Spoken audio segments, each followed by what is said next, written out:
Bismillahirrahmanirrahim. Alhamdulillahirabbil alamin. Allahumma shalli ala sayyidina Muhammadin wa alihi wasallam. Ada beberapa pertanyaan telah masuk melalui kolom komentar dan di antaranya mengenai perbedaan antara Jatman dan Duti. Jatman dan Duti adalah sama-sama lembaga formal, lembaga resmi yang sudah disahkan oleh negara Indonesia yang tujuan fungsinya adalah serta tugasnya sama-sama mengayomi tarekat-tarekat sufi yang ada di Indonesia, sekaligus membimbing maupun menghimpun para pengamal-pengamal tarekat mu'tabarah di seluruh Indonesia. Jadi adanya lembaga-lembaga seperti Duti, Jatman itu memang patut disyukuri dan didukung sekuat-kuatnya, mengingat karena di Indonesia ini memang negara yang alhamdulillah tidak sedikit, bahkan banyak sekali pengamal-pengamal tarekat mu'tabarah maupun juga yang non mu'tabarah, sehingga adanya atau hadirnya lembaga-lembaga tersebut sangat diharapkan peran aktifnya dalam mengakomodir serta memberikan tuntunan-tuntunan kepada tarekat-tarekat atau aliran-aliran tasawuf yang eksis di Indonesia.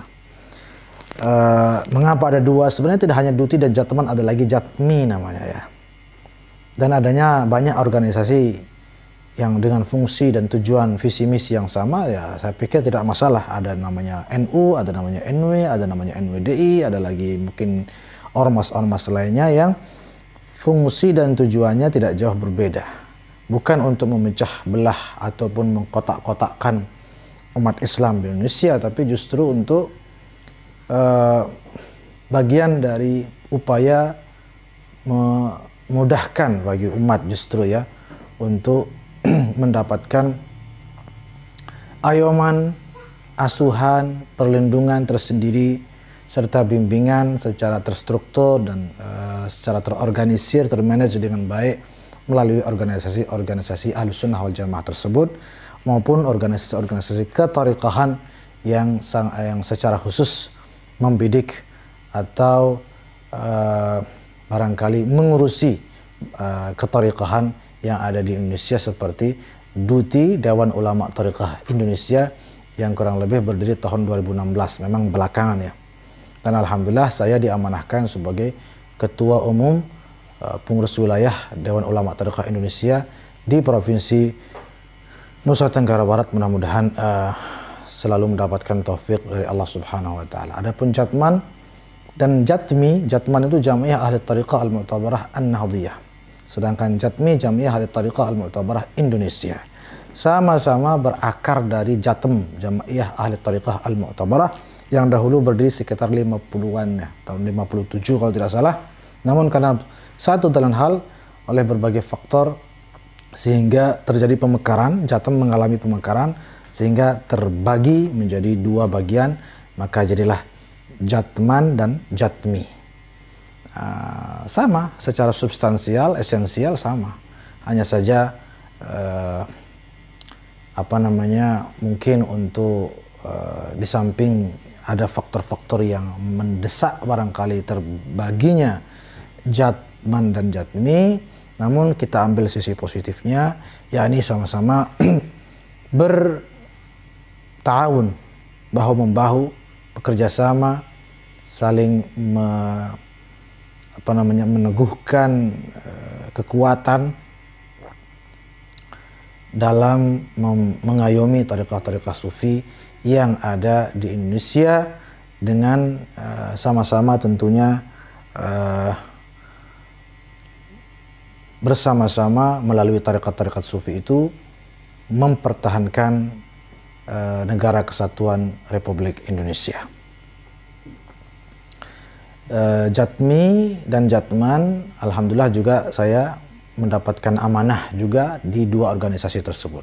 Di Jatman saya sebagai anggota Departemen Kemursyidan di Provinsi NTB, mohon maaf di Jatmi ya. Adapun Jatman saya diamanahkan sebagai Ketua 1 Jatman Idarah Syu'biyah Kabupaten Lombok Timur. Alhamdulillah di tiga organisasi tersebut saya diamanahkan menjadi bagian dari pengurus. Dan untuk diketahui di negara-negara luar seperti Mesir juga ada organisasi serupa, namanya Al-Majlis Al-A'la Lit-Turuq As-Sufiyah atau Al-Majlis As-Sufi Al-A'la di Jamhuriyat Misr Al-Arabiyah, yang juga memiliki fungsi yang serupa. Bahkan di Mesir, Majelis Sufi A'la itu sederajat dia dengan kementerian, jadi sederajat menteri, sehingga ketuanya itu sederajat menteri dia. Al-Majlis Al-A'la Lit-Turuq As-Sufiyah. Ya, barangkali dapat dipahami. Nah, hubungannya dengan pertanyaan selanjutnya, ada pertanyaan masuk tentang, jadi penanya ingin mengetahui tentang tarekah-tarekah beserta mursyid-mursyidnya di Indonesia. Nah, salah satu untuk memudahkan bagi siapa saja yang ingin mendapatkan informasi lebih akurat dan lebih lengkap, detail tentang tarekah-tarekah yang terakomodir di Indonesia yang mu'tabarah beserta mursyid-mursyidnya, maka inilah fungsi daripada 3 organisasi tersebut. Penanya dapat mencari kantor Jatman terdekat misalnya, atau kantor Jatmi, sekretariat Jatmi terdekat, ataupun sekretariat Duti terdekat untuk menanyakan hal tersebut, maka insya Allah akan mendapatkan pengarahan atau arahan-arahan serta petunjuk yang diinginkan. Pertanyaan ketiga selanjutnya, yaitu di sini dikatakan mengenai orang yang berbuat maksiat dalam tarekah, apakah dia keluar dari tarekah ya? Begini, tarekah itu memang sesungguhnya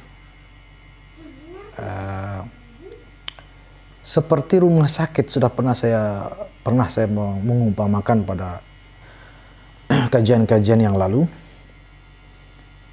Tarekah itu seumpama rumah sakit yang menampung pasien-pasien. Di dalamnya diberikan terapi-terapi spiritual, tapi ya diberikan obat-obat, diberikan tuntunan-tuntunan dalam menyehatkan jiwa, ya, membersihkan hati. Maka kalau sudah rumah sakit menampung pasien, menampung orang sakit, maka jika ada orang sakit teriak-teriak di dalam rumah sakit, itu hal yang sangat lumrah, hal yang sangat wajar.